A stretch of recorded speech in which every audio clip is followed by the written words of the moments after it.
पद्म पुराण में वर्णित अछि महर्षि भृगु सृष्टि तत्व और परमपिता शिवंकर महात्म्य जानिबा पई कैलाश रे पहुँचिले।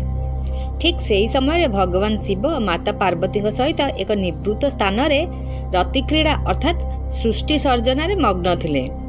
बहुदिन धरी अपेक्षा करथिले मध्य महर्षि भृगु परमपितांकर दर्शन करिपारिले नाही। एथिपाई तांकर धैर्य च्युति हेबारु से परमपिता को प्रार्थना तथा अभिशाप दे कहिले, हे परमपिता, आपण जेउ अवस्था नारी शक्ति सहित संयुक्त होइछंती सेही अवस्था ए भावमय सारा संसार रे पूजा पाइबे। ताहा ही हेला। भृगु ऋषिंकर कथा सत्य होला। सेही दिन ठारू भगवान शिव लिंग रूप रे पूजा पाई आसुचंती। कोटिरुद्र संहिता अनुसार देवदारू वन में थिबा एक आश्रम रे केतक ऋषि सपत्नीक भगवान शिवंकर पूजा अर्चना करुथिले। एकदा एही सपत्नीक ऋषि मानक परीक्षा करिया पई भगवान शिव सेही आश्रम रे पहुँचिले। ठीक सेही समय रे ऋषि माने समिध संग्रह निमंते वन को जाइथिले। भगवान शिव ऋषि पत्नी मानक सम्मुख रे नटराज रूप रे नृत्य करबाकू लागिले। नृत्य समय रे देहरु संपूर्ण वस्त्र खसी जाइथिला। ताकर सेथि प्रति ध्यान नथिला। ठीक समय ऋषि माने वनरु फेरी शिवंकर एपरी उलग्न अवस्था देखि क्रोधान्वित होई अभिशाप देले। एहा फलरे शिवंक लिंग तांक देहरु छिन्न होई भूमि रे पड़िला। छिन्न लिंग अस्थिर होई समग्र संसार रे बहु उत्पात कले। देवता माने व्यस्त होई देवपति ब्रह्मा माता पार्वती को ध्यान कले।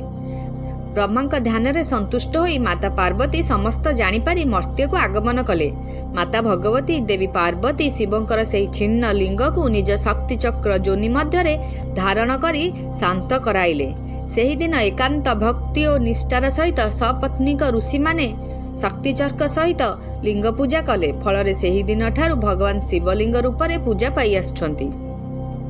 शिव पुराण अनुसार दक्ष प्रजापति यज्ञ रे मंगलमय देवाधिदेव महादेव अपमान सह्य करि न पारी माता सती यज्ञ कुंड को आत्महुति देले। फल सती को न पाई भगवान शिव हतज्ञान होई दक्ष यज्ञ भंग करने संगे संगे संसार रे तांडव लीला करी समग्र सृष्टि को प्रलय करने को लगिले। सेही समय कटिरु व्याघ चर्म खसी पड़ा द्वारा से संपूर्ण उल्लग्न होईगले। शिवंक क्रोध शांत करने दक्ष प्रजापति राणी नैवेद्य धरी शिवंक सम्मुख में उभाइले। भगवान शिवंकर एपरी उल्लग्न रूप देखि रागी जाई बड़पाटी कहले, मु तुमर मातृतुल्य, तुमे मो सम्मुख में उल्लग्न होई लिंग प्रदर्शन कल, तेणु तुमे जुगे जुगे एही लिंग रूप में पूजा पाओ। ताहा ही हेला। सेही दिनरु भगवान शिवंकर समग्र संसार रे लिंग रूप में पूजा पाई आसुछंती।